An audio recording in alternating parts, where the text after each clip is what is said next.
we sold to this company called AppDynamics. And AppDynamics, we sold to the recruiting team.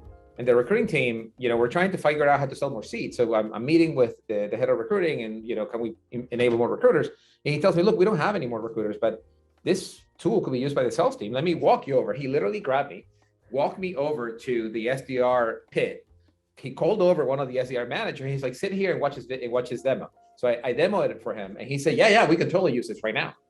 So we sold the AppDynamics sales team. And after that, it was up and to the right. So to answer your question, the most important thing that we did is that we use outreach to make sure that we're generating meetings. And that was hardcore. Like for us, meeting generation created pipeline, and pipeline generation created revenue.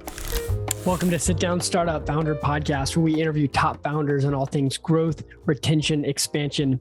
It's our goal to help you learn from the best by hearing exactly what they did so you can apply those similar approaches to your seed and Series A company. I'm your host, Adam O'Donnell, former founder in Silicon Valley VC. I currently manage VC and startup partnerships at Zendesk for Startups here in Silicon Valley. Zendesk for Startups offers 6 months free for all things Zendesk for all qualified high-growth companies. Hey listeners, Adam O'Donnell here. On this episode, I interview the CEO of Outreach, Manny Medina. 3 big takeaways. First, they focused on the outcome to the customer. They weren't just an email automation platform for sales teams. Their North Star was how do we help our customers' sales teams get more meetings? When you focus on the outcome, the rest takes care of itself. Cash-based. They were charging in the beginning. And he said for the price of a cup of coffee per day, you can have your sales reps using Outreach. It wasn't super expensive, but they were not afraid to charge. And he said they actually switched to a cash-based model where they were only counting the revenue once the actual cash came in the door. And he said that's the best way to indicate product market fit. So for anyone out there who's saying, hey, we don't need to charge, we want to wait, I would be really cautious on that according to this. And also the last interview we did with DocSend CEO Russ. Finally, they micromanage their customers in the early stages of onboarding. I don't know a better way to say it. He called it uncomfortably close customer success. So in the mornings, they would literally see, okay, who's trending up in usage, who's not. The ones who weren't, they didn't just send them an email. They got on the phone. They talked to them. What was the problem? What's happening? They knew how important those early stages of using the product. I was like, how do you make product decisions? And he was like, oh, we just go over here and pull the product team in who's sitting right next to us and they hear what's on the sales call and boom. It's a great episode. You're going to love it. Hey, I want to quickly mention our top partner, AWS Activate. There are links in the show notes. I know you've all heard of them. Thank you for partnering with us, AWS. We'll dive right into this. I mean, tell me with Outreach, when you first founded it, was it doing the same thing that it is now, at least the core product? A core insight into Outreach was workflows. We came out to market. There was already point solutions that were doing email management and like bumps and other things. We had the insight that people wanted to make sure that you got an outcome out of whatever you were doing. That it wasn't just sending an email or sending a great email. It was getting to a meeting. It was getting to a great meeting. It was setting up the next meeting. It was closing a deal. So the ability to string together activities, automate some of them to get you to an outcome was what sellers really needed. And that was our core insight into the market. And that's what got us to where we are right now. So we just made it more complex, put more governance, put CRM safe, put a bunch of stuff around it. But this singular focus on seller workflow and how do we make sellers great via workflow is what's driving our roadmap in the long term even. So good. When I started becoming aware of Outreach, I was using Yesware initially, which I don't even know what's happened to them. I haven't been tracking, but it seems like y'all have just destroyed the markets. I'm excited to hear some of the growth things you did to get past that. They were in the mix. Tout app was in the mix, and Sales.com was in the mix. It was a big bag of things out there back then. That's really cool. Well, how big are you now? I'm sure everyone who's listening has heard of Outreach, but just that you can share that. Yeah, we crossed 1,000 individuals, 1,000 team members a couple months ago. We have offices in New York and Seattle, San Francisco, Indianapolis, Atlanta, London. We have over 5,000 customers. It's been fun. That's amazing. Let's go to the early days. Maybe it's like year 1, year 2, and you hadn't hit the real hockey stick growth yet. Can you tell us one of the biggest decision points you did, tactics, strategies to really take you to that next level? Yes, Outreach is a pivot. I don't know if you knew that. So we started as a recruiting software. And the first sort of like major pivot was when we sold to this company called AppDynamics. And AppDynamics, we sold to the recruiting team. And the recruiting team trying to figure out how to sell more seats. So I'm meeting with the head of recruiting, and he tells me, look, we don't have any more recruiters, but this tool could be used by the sales team. Let me walk you over. He literally grabbed me, walked me over to the SDR pit. He called over one of the SDR managers. He's like, sit here and watch his demo. So I demoed it for him and he said, yeah, we can totally use this right now. So we sold the Ad Dynamic sales team. And after that, it was up and to the right. So to answer your question, the most important thing that we did is that we use outreach to make sure that we're generating meetings. And that was hardcore. For us, meeting generation created pipeline and pipeline generation created revenue. And, a lot of companies like to optimize for things to go up and to the right. And they say engagement and users, blah, blah, blah. For us, it was cash. But, it wasn't until we received our Series A that we were running the business on a cash basis. So when you solve for cash and for revenue growth, your mind operates a little bit different. The way that you run the company operates a little bit different. The first thing we did is we optimized everything for meeting generation. And that allowed you to be really close to the customer because every seat was a hustle. Every transaction was a win. There's a lot of talk about, product-led growth and letting your product do the growth. That abstracts you a little bit from understanding your core user, from almost touching them. We always call the user every month, even almost every week, and say, hey, why are you using outreach? I know that you bought it, but you can churn right now. Why will you stay on it? And then we get the feedback, and then we use that feedback to build the next bit of the product, to continue to sell that particular value proposition.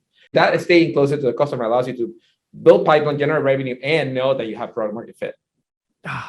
This is awesome. First started when you were selling to recruiters.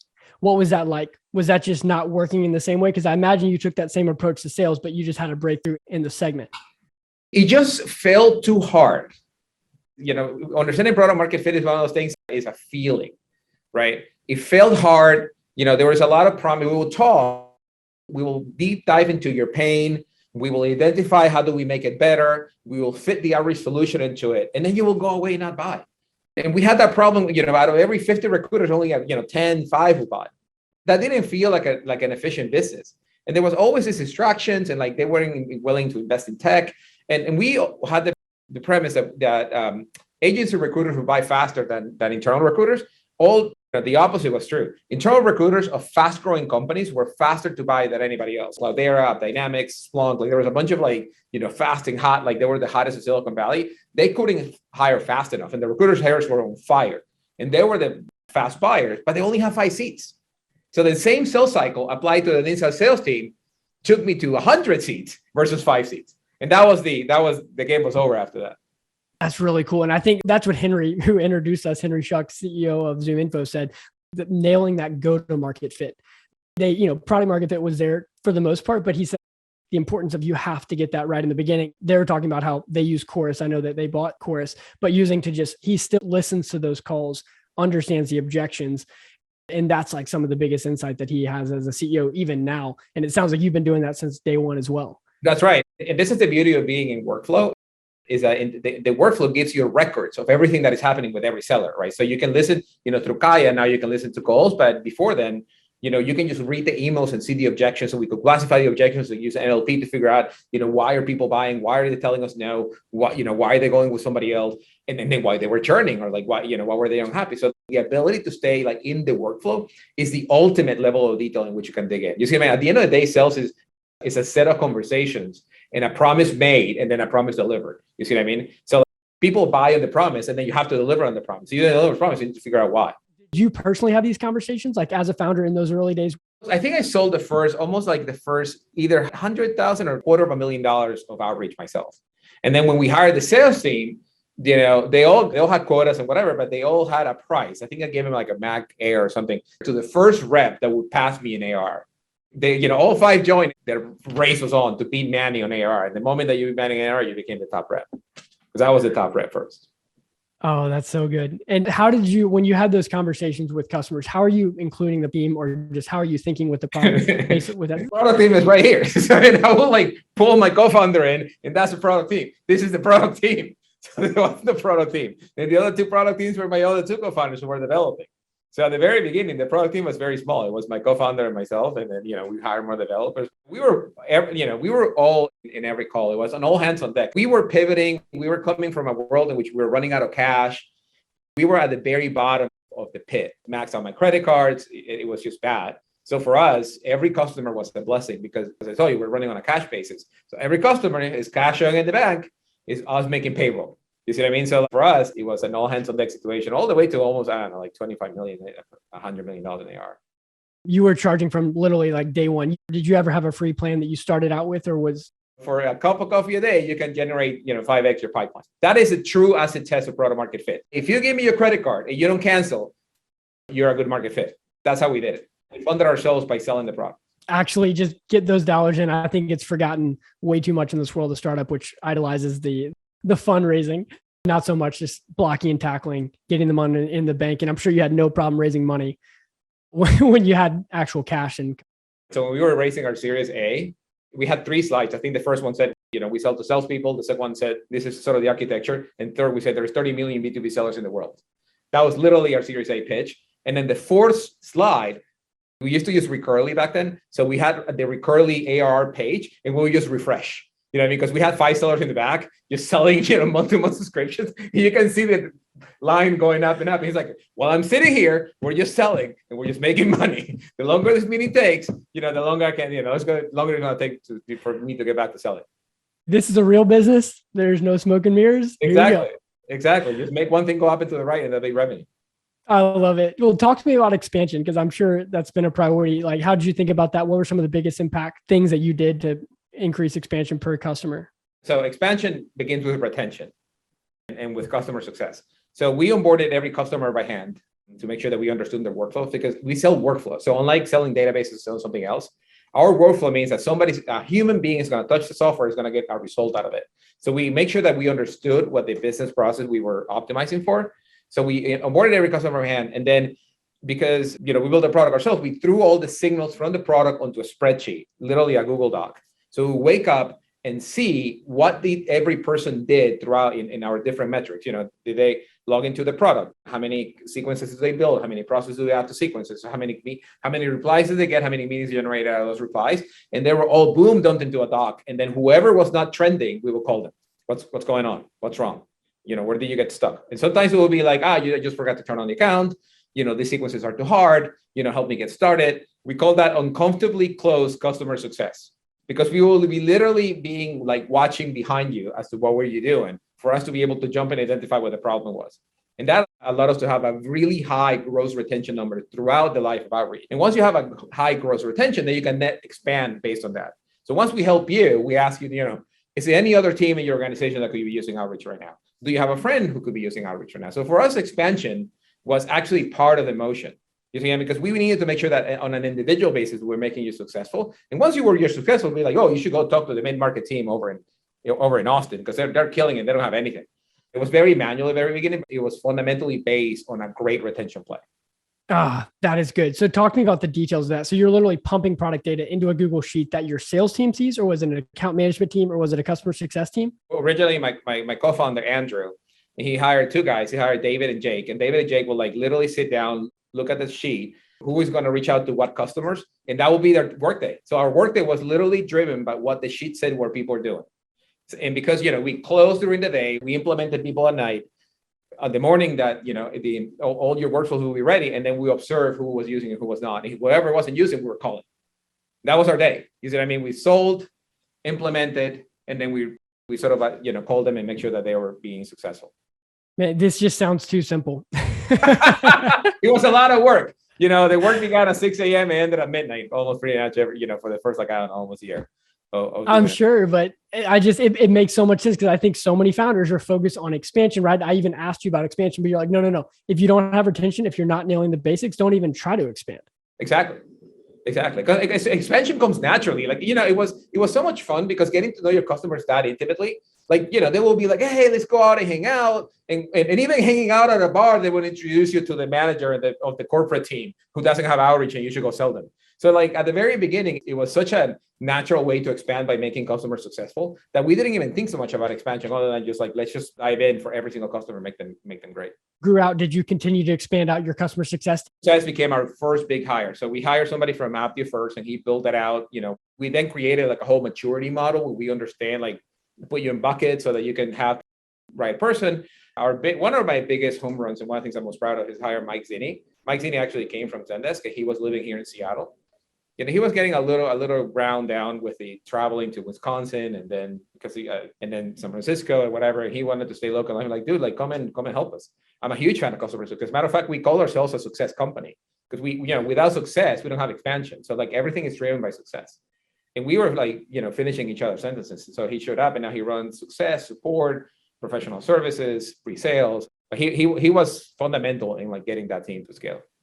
That's so cool. I'm so glad to hear that. Such a small world here in tech. Final question, Manny, and this has been amazing. I mean, thank you so much. What is your superpower as a CEO, maybe, and has it changed since the beginning days to where it is now? I would say it's two sides of the same coin. So I think one of my superpowers, I'm a great listener, but it's because I'm incredibly curious. I'm like down to a fault. Like I always want to know why. When I drive to a town, my first question is, how do people make money here? What do they do? Where do they work? How is the houses inside? Like, what do they eat? Like, I'm always curious about the fundamental human being and what drives people. And I think that makes me a great seller. I've been accused of being the same thing as well, just like super curious down to the point of like, I feel like I'm being interrogated. So I'm sure you've been able to make it sound better. It can get too much sometimes, but I get it. That's right. And when you're asking too many questions, because people just walk off on you. And that happens to me. I'm trying to be interested, right? I'd rather be interested. And, I've had to learn to tone it down with my wife. It can be too much sometimes. But I'm a big fan that energy needs to be directed in a purposeful way.